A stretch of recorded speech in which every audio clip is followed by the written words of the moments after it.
জায়গা করে দিতে তো না খেয়াল আছে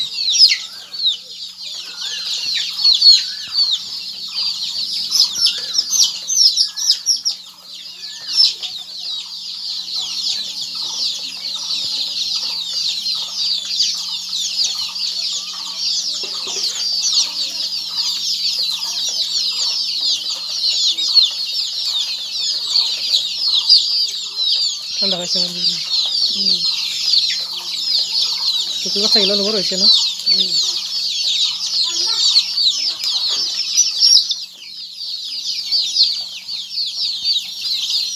লাগলাম না হাঁকা তো ভালো হয়েছে এগুলোর বয়স 1 মাস পার হয়েছে লোকের গুলো বয়স